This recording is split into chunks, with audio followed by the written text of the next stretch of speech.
నమస్కారం ఘంటారవానికి స్వాగతం. ముందుగా ప్రధాన అంశాలు. కశ్మీర్లో జైళ్లే లక్ష్యంగా ఉగ్రదాడికి కుట్రలు. నిఘా వర్గాల హెచ్చరికలతో భద్రతా బలగాల అప్రమత్తం.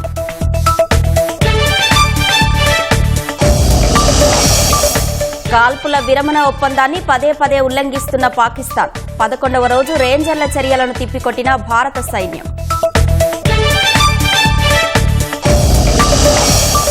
యాక్సిస్ కంపెనీతో ఒప్పందం సక్రమమన్న మంత్రి గొట్టిపాటి. విద్యుత్ కొనుగోళ్లపై వైసీపీవి అసత్య ప్రచారాలని ఆగ్రహం.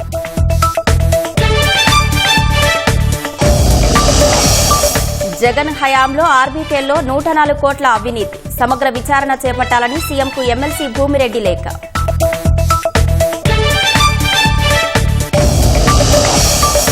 చైనాలోని బుయి నదిలో ఆకస్మిక తుపాను. 4 పడవలు మునిగి 9 మంది జల సమాధి.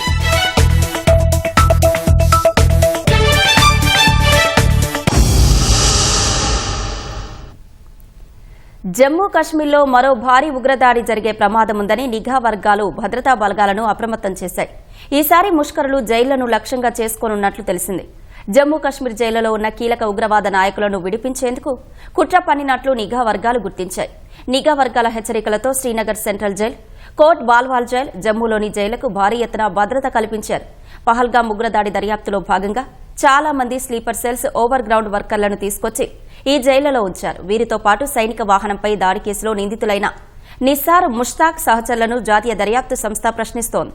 ఈ నేపథ్యంలో జైళ్లపై దాడి జరగొచ్చనే సమాచారం నిఘా వర్గాలకు అందింది. Central Industrial Security Force CISF DG శ్రీనగర్లో ఉన్నతాధికారులతో ఈ అంశంపై సమావేశమైనట్లు సమాచారం. 2023 నుంచి జమ్మూ కశ్మీర్లో జైళ్ల భద్రతను సిఐఎస్ఎఫ్ జవాన్లే చూసుకుంటున్నారు. ఇదే సమయంలో జమ్మూ కశ్మీర్లోని పూంచ్ జిల్లాలో సోమవారం భద్రతా దళాలు ఉగ్రవాదుల స్థావరాన్ని గుర్తించాయి. సైనిక బలగాలను లక్ష్యంగా చేసుకునేందుకు ఉగ్రవాదులు దాచిన కమ్యూనికేషన్ పరికరాలు 5 ఐఈడీలను స్వాధీనం చేసుకున్నాయి. ఉగ్రస్థావరం సురాన్కోట్ ప్రాంతానికి అత్యంత సమీపంలోనే ఉంది. ఈ నేపథ్యంలో ఆ ప్రాంతంలో సైనిక బలగాలు గాలింపు చర్యలు చేపట్టాయి.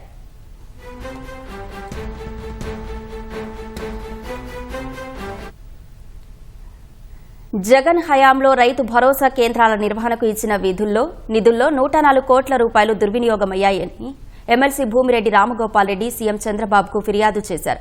జగన్కు తెలిసే ఈ కుంభకోణం జరిగిందన్నారు. సమగ్ర విచారణ జరిపించి బాధ్యులపై చర్యలు తీసుకోవాలని సీఎంను కోరారు. జగన్మోహన్ రెడ్డి గారు ముఖ్యమంత్రి అయిన తర్వాత అన్ని సచివాలయాల పరిధిలో దాదాపు రాష్ట్రంలో 10,447 రైతు భరోసా కేంద్రాలను ఏర్పాటు చేసిన తర్వాత వీటి నిర్వహణ కోసం అని చెప్పి ఒక్కొక్క ఆర్బీకేకి అంటే హౌస్ కీపింగ్ సంబంధించిన పారిశుధ్యానికి సంబంధించి కానీ, అదేవిధంగా స్టేషనరీకి సంబంధించి కానీ ఇతర కార్యక్రమాలకు వాడుకోవాలని చెప్పి ప్రతి రైతు భరోసా కేంద్రానికి 2,047 రూపాయలు ఇవ్వాలని చెప్పి నిర్ణయించడం జరిగింది ఆ రోజున్న ప్రభుత్వం.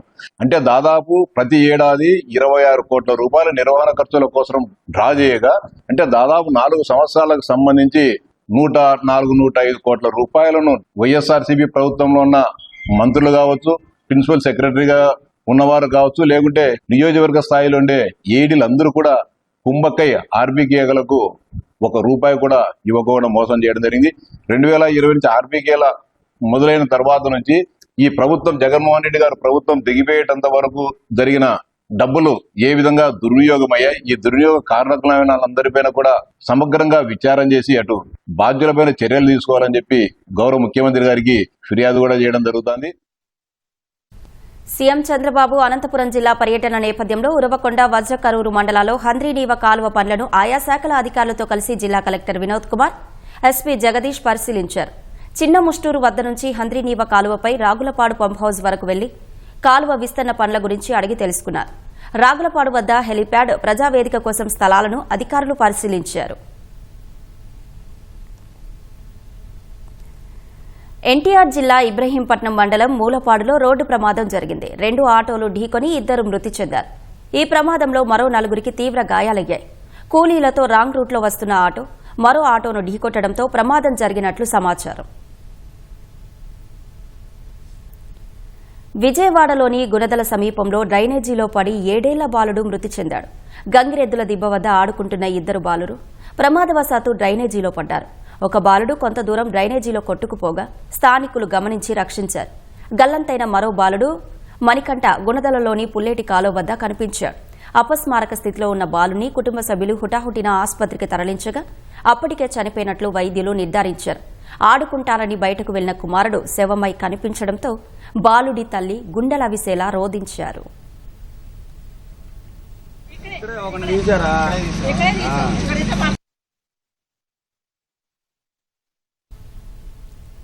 ప్రతి ఒక్కరూ మితంగా ఆహారం తీసుకుంటే ఎక్కువ కాలం ఆరోగ్యంగా ఉండవచ్చని ప్రముఖ హృద్రోగ వైద్యులు గుల్ల సూర్యప్రకాష్ అన్నారు. పార్వతీపురం జిల్లా గరుగుబిల్లి మండలం రావుపల్లో మెగా ఉచిత వైద్య శిబిరం నిర్వహించారు. వివిధ విభాగాలకు చెందిన 20 మంది వైద్యులు రోగులకు చికిత్సలు అందజేశారు. 1554 మందికి గుండె, జీర్ణకోశం, ఎముకలు, చర్మ సంబంధిత వ్యాధులకు వైద్య పరీక్షలు నిర్వహించి ఉచిత మందులు అందజేశారు. ఏటా తన స్వగ్రామమైన రావుపల్లిలో ఆనవాయితీగా వైద్య శిబిరంగా నిర్వహిస్తున్నట్లు సూర్యప్రకాష్ తెలిపారు.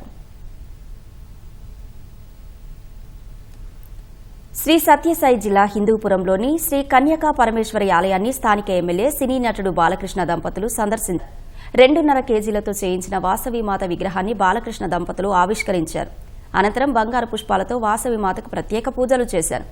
ఆర్యవైశ్య సంఘం సభ్యులు బాలకృష్ణ, వసుంధరను ఘనంగా సన్మానించారు.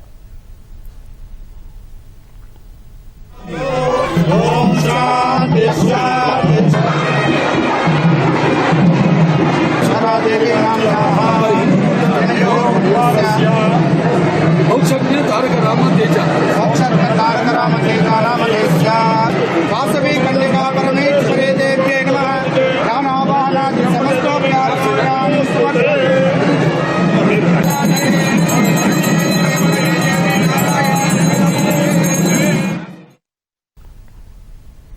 జనగణనతో పాటు కులగణన చేయాలని ప్రధాని మోదీ నేతృత్వంలో చారిత్రక నిర్ణయం తీసుకున్నారని బీజేపీ నేత పాకా సత్యనారాయణ అన్నారు. 1931 నుంచి ఎలాంటి బీసీలకు సంబంధించి ఎలాంటి గణాంకాలు తీసుకోకుండా ఊహాజనకంగానే ఉంచారని తెలిపారు.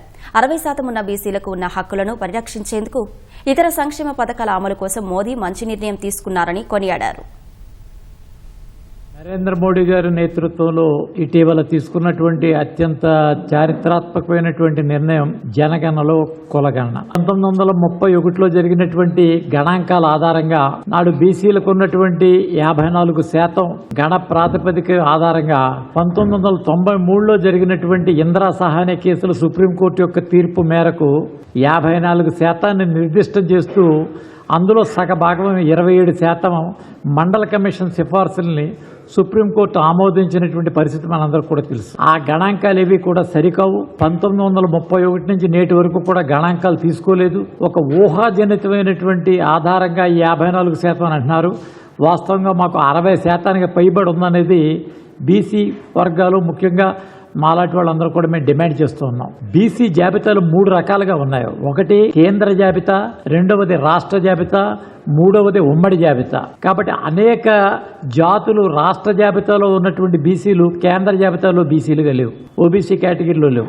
అయితే ఇక్కడ ఈ ప్రాంతంలో ఉన్నటువంటి ఓసీలు మరో ప్రాంతంలో బీసీలకు వెళ్ళేటటువంటి పరిస్థితి ఉన్నప్పుడు వారు కేంద్ర జాబితాలో ఓబీసీలు అయ్యేటటువంటి స్థితిలో ఓబీసీ కేటగిరీలో కేటగరైజేషన్ లేని కారణంగా, ఏబీసీడీ వర్గీకరణ లేని కారణంగా బీసీలు నష్టపోయే ప్రమాదం ఉంది. కాబట్టి ఆ గణాంకాల తర్వాత సరైనటువంటి చర్యలు తీసుకోవాల్సినటువంటి పరిస్థితి కూడా ఉన్నది. కాబట్టి కొంత జాప్యం జరిగింది. ఏది ఏమైనప్పటికీ కూడా నరేంద్ర మోడీ గారి నేతృత్వంలో ఈరోజు ఈ నిర్ణయం ఏదైతే ఉన్నదో దీని అందరూ కూడా ఆమోదించవలసిన పరిస్థితి. గ్రూప్ 1 మెయిన్స్ జవాబు పత్రాల మూల్యాంకన కుంభకోణం కేసుకు సంబంధించిన ఎఫ్ఐఆర్లో క్యాంసైన్ మీడియా సంస్థ ముఖ్య ప్రతినిధి పేరును A2గా చేర్చనున్నారు. నిబంధనలకు విరుద్ధంగా కొటేషన్ విధానంలో మూల్యాంకన బాధ్యతలు పొందిన సదరు సంస్థ అవకతవకలకు పాల్పడినట్లు పోలీసుల ప్రాథమిక విచారణలో తేలింది.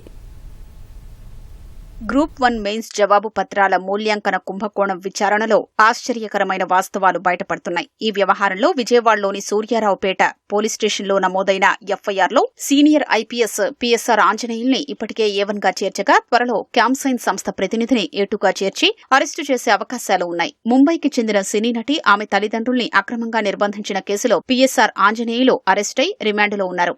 ఈయన ఏపీపీఎస్సీ కార్యదర్శిగా ఉన్న సమయంలో ఈ కుంభకోణం జరిగింది. దీనికి సంబంధించి ప్రభుత్వం ప్రభుత్వ నిధుల దుర్వినియోగం, సాక్ష్యాలు తారుమారు, నేరపూరిత కుట్ర, ఇతర సెక్షన్ల కింద ఆయనపై కేసు నమోదైంది. దీనికి సంబంధించి పోలీసులు పీఎస్ఆర్పై కోర్టులో పీటీ వారెంట్ దాఖలు చేయనున్నట్లు తెలిసింది. తర్వాత కస్టడీ పిటిషన్ వేసి ఆయన్ను విచారించే అవకాశం ఉంది.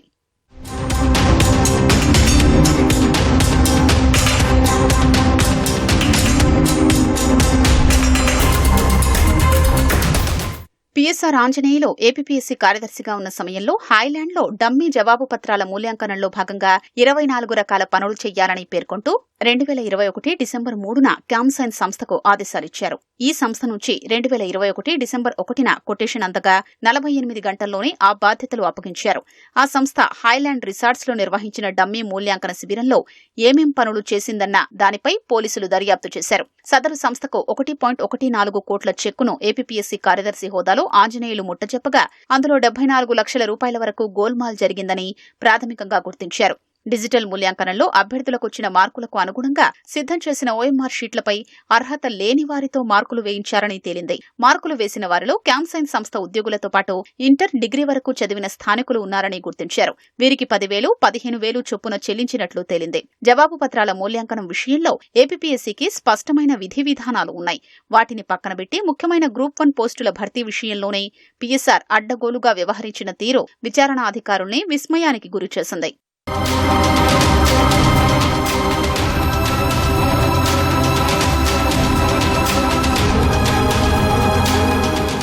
హైకోర్టు ఆదేశాల మేరకు నిర్వహించాల్సిన జవాబు పత్రాల మూల్యాంకన బాధ్యతల్ని తృతీయ పక్షానికి అప్పగించడం నిబంధనలకు విరుద్ధమని కమిషన్లోని ఓ సభ్యుడు కార్యదర్శికి 2021 డిసెంబరు 14న లేఖ రాశారు. దాన్ని ఆంజనేయులు పట్టించుకోలేదని పలువురు సభ్యులు పోలీసుల దృష్టికి తెచ్చారు. ఈ అడ్డగోలు వ్యవహారాన్ని నాటి చైర్మన్ గౌతమ్ సవాంగ్, కమిషన్ సభ్యులు ఎందుకు అడ్డుకోలేదని, ఈ వ్యవహారంలో పెద్ద ఎత్తున అవకతవకలు జరిగాయని పలువురు అభ్యర్థులు ఆందోళన వ్యక్తం చేస్తున్నారు.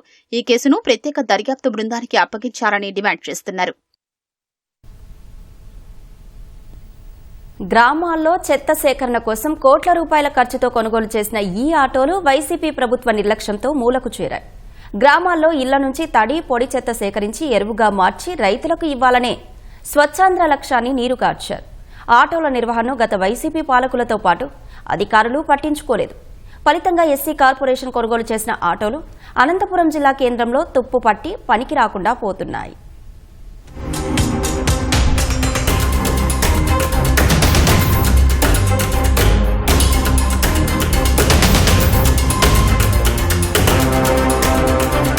ప్రభుత్వాలు ప్రజల ప్రయోజనార్థం పలు పథకాలు ప్రవేశపెడుతున్నాయి.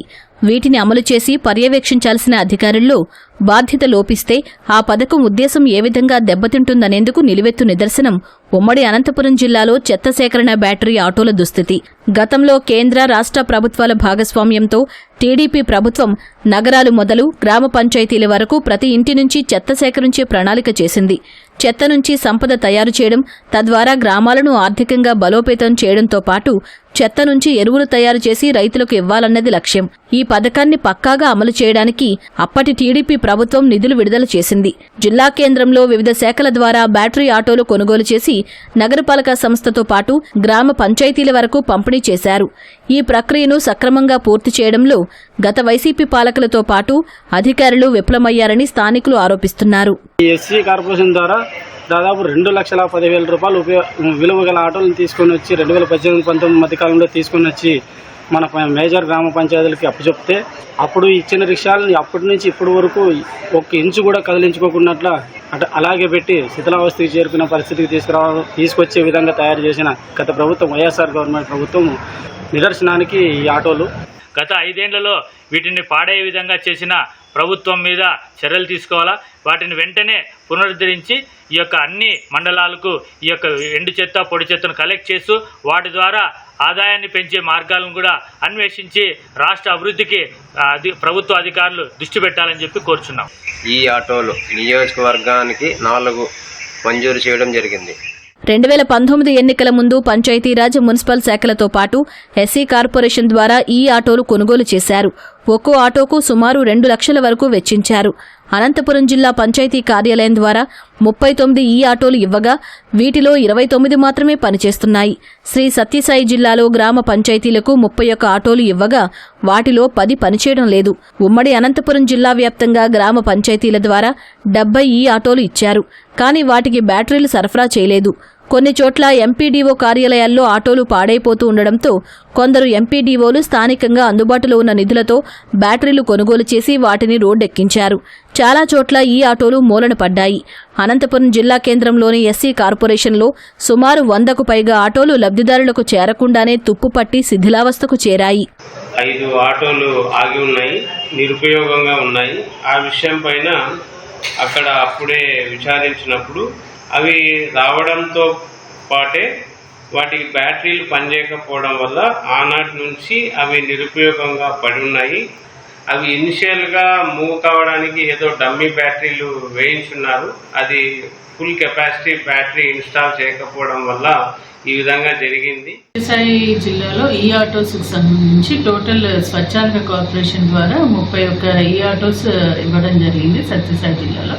ప్రస్తుతం అంటే యాజ్ ఆన్ 26/10 21 ఈ ఆటోస్ వర్కింగ్ కండిషన్లో ఉన్నాయి.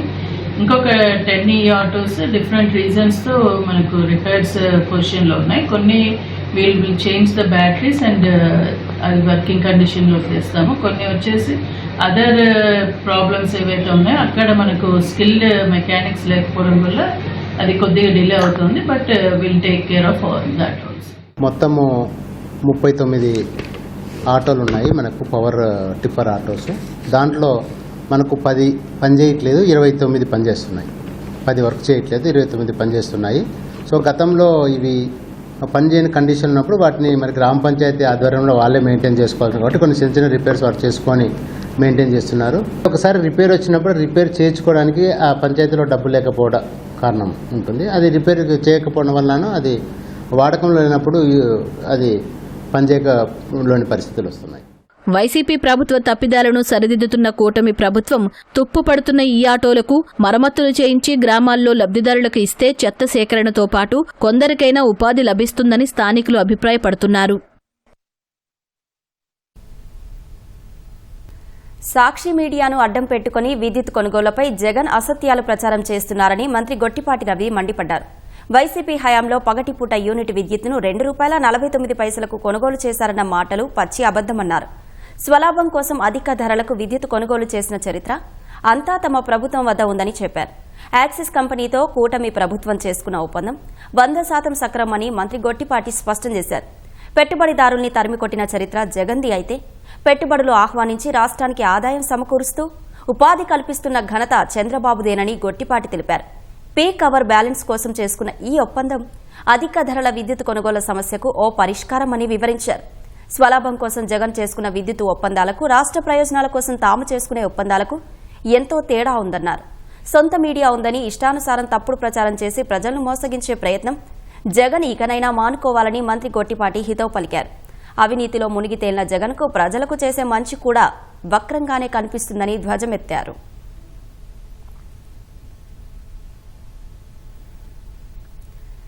అంతర్జాతీయ నిపుణుల బృందం పోలవరం ప్రాజెక్టు వద్ద పర్యటించింది. 3 రోజుల వ్యవధిలో భాగంగా David B Paul, Gian Franco Di Cisco, Sean Hensberger, Richard Donnelly ప్రాజెక్టును సందర్శించారు. డయాఫ్రమ్ వాల్ నిర్మాణం, ఈసీఆర్ఎఫ్ డ్యాం పనుల వేగవంతంపై దిశానిర్దేశం చేశారు. అధికారులు ఏర్పాటు చేసిన ఫోటో గ్యాలరీని పరిశీలించారు. 3 రోజుల పాటు నిపుణులు ప్రాజెక్టు ప్రాంతంలోనే ఉండి డిజైన్లు, పనులను పరిశీలించనున్నారు. కుంగిన గైడ్ బండ్ లోపాల సవరణకు శాశ్వత పరిష్కార మార్గాలను చూపనున్నారు. అప్రోచ్ ఛానల్పై తమ అభిప్రాయాలు చెప్పనున్నారు. అధికారులతో సమీక్ష నిర్వహించి ప్రాజెక్టు డిజైన్లు, గ్యాప్ వన్లో చేపడుతున్న పనులు, డ్యాం నిర్మాణంపై చర్చించనున్నారు.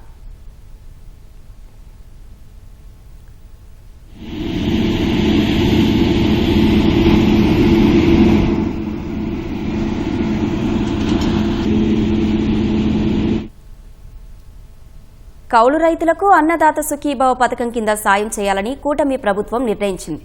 ఒక్కో రైతు కుటుంబానికి 3 విడతల్లో 20,000 చొప్పున అందజేయనుంది. పీఎం కిసాన్ కింద ఇచ్చే 6,000తో కలిపి ఈ మొత్తాన్ని జమ చేయనుంది. అటవీ భూములపై హక్కు కలిగిన వారిని అర్హులుగా గుర్తించనుంది. అన్నదాత సుఖీభవ పథకం అమలుకు సంబంధించి వ్యవసాయ శాఖ తాజాగా మార్గదర్శకాలు విడుదల చేసింది. భర్త, భార్య, పిల్లలతో కూడిన కుటుంబం యూనిట్గా అన్నదాత సుఖీభవ పథకం అమలు కానుంది. పిల్లలకు వివాహమైతే వారిని ప్రత్యేక యూనిట్గా పరిగణించి సాయం అందిస్తారు. వ్యవసాయ, ఉద్యాన, పట్టుకు సంబంధించిన పంటల సాగుదారులకు పథకం వర్తిస్తుంది. ఆర్థికంగా ఉన్నత స్థానాల్లో ఉన్న వారికి పథకం వర్తించదు. తాజా, మాజీ లోక్సభ, రాజ్యసభ సభ్యులు, ఎమ్మెల్యేలు, మంత్రులు, శాసనమండలి సభ్యులు, మేయర్లు, జెడ్పీ చైర్పర్సన్లు తదితర రాజ్యాంగబద్ధ పదవులు నిర్వహించేవారు అర్హులు కాదు. కేంద్ర, రాష్ట్ర ప్రభుత్వ మంత్రిత్వ శాఖలు, కార్యాలయాలు, శాఖలు, ప్రభుత్వ రంగ సంస్థలు, స్థానిక సంస్థల్లో శాశ్వత ప్రాతిపదికన పనిచేసే వారికి పథకం వర్తించదు. నెలకు 10,000 ఆ పైన పెన్షన్ తీసుకునేవారు అర్హులు కాదు. Multi tasking staff, class 4, group D ఉద్యోగులకు మినహాయింపు ఇచ్చారు. వైద్యులు, ఇంజనీర్లు, న్యాయవాదులు, చార్టర్డ్ అకౌంటెంట్లు, ఆర్కిటెక్టులు, నమోదైన ఇతర వృత్తి నిపుణులు అర్హులు కాదు. గత సంవత్సరంలో పన్ను చెల్లించిన వారు పథక ప్రయోజనాలు అందుకోలేరు. వ్యవసాయ, ఉద్యాన, పట్టు సహాయకులతో పాటు తహసీల్దారు, మండల వ్యవసాయాధికారి తమ పరిధిలోని రైతుల వివరాలను పరిశీలించి ధృవీకరించిన అర్హుల జాబితాలను ఈ నెల 20లోగా అన్నదాత సుఖీభవ వెబ్సైట్లో నమోదు చేయాలని వ్యవసాయ శాఖ సూచించింది. వ్యవసాయ భూముల్ని వ్యవసాయేతర భూములుగా మార్చినా పథకం వర్తించదు. పీఎం కిసాన్ ను సంతృప్తికర స్థాయిలో అమలు చేసేందుకు వీలుగా జాబితాలను నవీకరించాలని కేంద్రం ఆదేశించింది. మే ఆఖరులోగా ఈ జాబితాలను సిద్ధం చేయనున్నారు. చనిపోయిన వారి పేర్ల తొలగింపు, భూ రికార్డులకు అనుగుణంగా లబ్ధిదారుల నమోదు, రైతుల ఐడీ నంబర్లు, పెండింగ్లో ఉన్న ఆధార్, ఈకేవైసీ వివరాలు సరిదిద్దాలి. గిరిజన శాఖతో సమన్వయం చేసుకుంటూ అటవీ హక్కుల చట్టం, ఆదివాసీ గిరిజనులకు సంబంధించిన అర్హులైన లబ్ధిదారులను ఎంపిక చేయాలని సూచించింది. ఏఐ సాయంతో బత్తాయి రైతుల బాధలు తీర్చేందుకు ప్రభుత్వం పూనుకుంది. అత్యధికంగా బత్తాయి పంట సాగు చేస్తున్న అనంతపురం జిల్లా గార్లదిన్న మండలం ముకుందాపురాన్ని పైలట్ ప్రాజెక్టు కింద ఎంపిక చేసింది. హైదరాబాద్కు చెందిన 3F సంస్థతో చేసుకున్న ఒప్పందం మేరకు బత్తాయి తోటల్లో సమస్యలను ఆర్టిఫిషియల్ ఇంటెలిజెన్స్ డ్రోన్ల ద్వారా గుర్తించి రైతులకు నష్టాలు తప్పించే సర్వే చేశారు. రాష్ట్రంలో డ్రోన్ల యుగం ప్రారంభమైంది. ఇప్పటికే పంటలపై మందులు పిచికారీ చేస్తూ రైతులకు సమయం ఆదా చేసి ఖర్చు తగ్గించే ప్రక్రియ విజయవంతమైంది. మరో అడుగు ముందుకు వేసిన ప్రభుత్వం రాష్ట్రంలో తొలిసారిగా కృత్రిమ మేధ డ్రోన్లను ఉద్యాన పంటల రైతులకు రక్షణగా నిలిచేలా రూపకల్పన చేసింది. హైదరాబాద్కు చెందిన 3F సంస్థతో ప్రభుత్వం చేసుకున్న ఒప్పందం ప్రకారం అనంతపురం జిల్లా గార్లదిన్నె మండలం ముకుందాపురంలో సుమారు 10,000 ఎకరాలకు పైగా ఉన్న బత్తాయి తోటలను పైలట్ ప్రాజెక్టుగా ఎంపిక చేసింది. జిల్లాలో ఒక గ్రామంలో ఇంత పెద్ద ఎత్తున విస్తీర్ణం కలిగిన పంట బత్తాయి మాత్రమేనని గుర్తించిన ఉద్యాన శాఖ అధికారులు ముకుందాపురాన్ని ఎంపిక చేశారు. గ్రామ సచివాలయాల నుంచి 60 మంది ఉద్యాన సహాయకులను ముకుందాపురానికి పంపించి వారం రోజుల పాటు ఆ గ్రామం మొత్తం సర్వే చేయించి 1711 కమతాల్లో బత్తాయి తోటలు ఉన్నట్లు గుర్తించారు. ఈ తోటల సరిహద్దులను జీపీఎస్ చేసి డ్రోన్ కెమెరాకు అందించారు. ఆ డేటాతో 5 కెమెరాలు కలిగిన ఏఐ డ్రోన్ 3 రోజుల్లో మొత్తం బత్తాయి తోటల్లో ప్రతి చెట్టును స్కాన్ చేసి లోపాలను గుర్తించింది. ఈ కృత్రిమ మేధతో తమకు మేలు జరుగుతుందని రైతులు ఆశాభావం వ్యక్తం చేస్తున్నారు. ఏ టెక్నాలజీ రావడం వల్ల అంటే ఇప్పుడు ఇక్కడ ఉన్నటువంటి ఈ ఫీల్డ్ మనం ఏమైతే ఇరిగేషన్ ఏమైతే ఎక్కువ ఇస్తున్నామా లేదా, ఫర్టిలైజరు, ఈ మైక్రోన్యూట్రియంట్ కంటెంట్, ఈ చెట్లు చనిపోవడానికి ఈ డిసీజెస్, వీటన్నిటి మీద సరైనటువంటి తక్కువ టైంలోనే మనం ఎక్కువ ఇన్ఫర్మేషన్ తెలుసుకోవడానికి ఉపయోగపడుతుందని మేము భావిస్తూ ఉన్నాము. అసలు అనేది మనకి నల్లి జాతి కానీ, ట్రిప్స్ కానీ, ఈ ఏరుకుళ్ళు కానీ, ఈ దీంట్లో మేజర్ వచ్చేసి మనకి ఏరుకుళ్ళు వస్తుంది. పులిచి పురుగు కానీ ఎక్కువ ఉంటుంది. ఈ దీనివల్ల మనకి బాగా ఎక్కువ ఈ డ్రోన్ వల్ల అవుతుందని కనుక్కోవడానికి మనకి ఆస్కారం. ఈ డ్రోన్ మా తోటలపై ఎగురుతుంది సార్. 20 నిమిషంలో 40 హెక్టార్లు అంటే 100 ఎకరాల ద్వారా స్కాన్ చేస్తుంది. చీడపీడల నివారణ, అది ఏం తెగులుంది, దీనికి ఏం మందు కొట్టాలని చెప్పి మెసేజ్ వస్తుంది, మా సెల్లులకి మెసేజ్ వస్తుందని అంటున్నారు. ఇది ఆర్టిఫిషియల్ ఇంటెలిజెన్స్ ద్వారా సాధ్యమవుతుందని అంటున్నారు. ఈ టెక్నాలజీ వచ్చిందంటే మేము ఎవరిని ఏ డెమోన్స్ట్రేటర్ దగ్గరకు వెళ్లాల్సిన అవసరం లేదు. మా సెల్లులకే మెసేజ్లు వస్తాయి. మేము ఏ మందు కొట్టాలనేది మెసేజ్ల రూపంలో ఉంటుంది, స్ప్రే చేసుకుంటాం. ఇంకా ఆర్థికంగా ఎదగడానికి, ఇంకా కొంచెం తోటలు డెవలప్ చేసుకోవడానికి మాకు మంచి అవకాశం వస్తుందని ఆశిస్తున్నాం. వేసవికాలం మొదలైనప్పటి నుంచి బత్తాయి రైతుల్లో ఆందోళన ఉంటుంది. ఓవైపు భూగర్భ జలాలు తగ్గిపోవడం, మరోవైపు అత్యధిక ఉష్ణోగ్రతలతో వేరుకుళ్లు తెగులు బెడద అన్నదాతను ఏటా తీవ్రంగా నష్టపరుస్తోంది. వేరుకుళ్లు కారణంగా ఏటా 10% చెట్లు చనిపోతున్నాయి. ముఖ్యంగా చెట్టు నిండా బత్తాయి పండ్లు కాసిన తర్వాత వాటిని కోయటానికి ముందే చెట్లు హఠాత్తుగా ఎండిపోతూ రైతులు నష్టపోతున్నారు. కృత్రిమ మేధ ద్వారా డ్రోన్లు ఆకాశంలోకి ఎగిరి తోటను మొత్తం స్కాన్ చేసి ఈ సమస్య పరిష్కారానికి ముందస్తు చర్యలు తీసుకోవడానికి హెచ్చరికలు ఇస్తాయి. నేలలో సూక్ష్మధాతు లోపాలు, వాటిని సరిదిద్దే సూచనలు చేయడం ద్వారా పంట పూత పిందే దశలోనే రైతులు తగిన చర్యలు తీసుకునేలా సూచనలు ఇవ్వనున్నాయి. బత్తాయి నాణ్యత ఏ మేరకు ఉంది, ఎన్ని నెలలకు దిగుబడి వస్తుందనే ఖచ్చితమైన సమాచారం ఇవ్వడం ద్వారా రైతులు ముందుగానే కోత, రవాణా ఏర్పాట్లు చేసుకునే అవకాశం ఉంటుంది. కృత్రిమ మేధ సాయంతో ఒక గ్రామంలో లేదా జిల్లాలో బత్తాయి పంట ఎంత దిగుబడి వస్తుంది, దీనికి మార్కెట్ సౌకర్యం ఎలా ఉందనే అంశాన్ని అధ్యయనం చేసి రైతులకు లాభసాటి ధరలు వచ్చేలా ప్రభుత్వం ప్రణాళిక చేయడానికి దోహదపడనుంది. మనం ఏదైనా డేటా అనాలిసిస్ చేయాలంటే గవర్నమెంట్కి ఎక్కడ తోట ఉంది, ఏ తోటలో ఎప్పుడు ఈల్డ్ వస్తుంది, దాన్ని ఎలా మార్కెటింగ్ చేయాలనే దానికి మనకు డేటా అనేది చాలా ఇంపార్టెంట్. ఆ మార్కెటింగ్లో మనం ఎక్కువ ఫెయిల్ అవుతుంటాం. ఆ డేటా లేకపోవడం వల్ల మనం ఫెయిల్ అవుతుంటాం. ఆ డేటాను అనాలిసిస్ చేయడం కోసం కూడా ఈ కెమెరాస్ మనకు ఉపయోగపడతాయి. ఎప్పుడు మార్కెట్లోకి కాయ వస్తుందని కూడా అనాలిసిస్ చేస్తాం. ఓవరాల్గా ఈ 5 రకాలమైన కెమెరాలు ఉపయోగించుకొని ఒకటి రైతు పెట్టుబడి వ్యయాన్ని తగ్గించడం, దిగుబడి పెంచి మార్కెట్లో మంచి ధర వచ్చేలాగా చేయడానికి మనం ఆర్టిఫిషియల్ ఇంటెలిజెన్స్ని మొదటిసారిగా మన రాష్ట్రంలో అనంతపురం జిల్లా నుండి గాల్దిన మండలం నుండి ముకుందాపురం గ్రామాన్ని సెలెక్ట్ చేసుకొని మనం ఇది చేయడం జరిగింది. Tree count and tree health ఇది వాళ్ళ కాన్సెప్ట్. అంటే చెట్టుకు సంబంధించిన ఆరోగ్య పర్యవేక్షణ చేసే మనిషి కాకుండా మేము చేస్తామని ఒక బాధ్యత తీసుకున్నారు. దానివల్ల రైతుకు ఎస్పెషల్లీ చీనీ రైతు మాత్రం ఈ ఏదైతే ఇది మనం ఆర్టిఫిషియల్ ఇంటెలిజెన్స్ వారి డ్రోన్ అలర్ట్స్ వస్తాయో దీనివల్ల చాలా చాలా చాలా ఆయన ఏమంటాం మనం ఇన్ఫర్మేషన్ అయితే ఆయనకు అక్యురేట్ ఇన్ఫర్మేషన్ వచ్చి ఆయన దిగుబడి చేసుకోవడం అనుకుని ఆర్థికంగా బలపడడానికి కానీ సంతోషంగా చూద్దాం ఇంకా ఏరియా పెంచుకోవడం లేదా కానీ డెఫినెట్లీ ఇట్ విల్ దోహదపడుతుందని నేను అనుకుంటున్నాను. బత్తాయి పంటకు ఏఐ అనుసంధాన పైలట్ ప్రాజెక్టు విజయవంతమైతే మిగిలిన పంటలపై ఈ పరిజ్ఞానం అమలు చేయాలని ప్రభుత్వం యోచిస్తోంది. రైతులకు మెరుగైన సూచనలతో నాణ్యమైన దిగుబడులు సాధిస్తూ లాభసాటి ధరలు తెప్పించడమే లక్ష్యంగా ఏఐని వినియోగించాలని ప్రభుత్వం ప్రణాళిక చేసింది.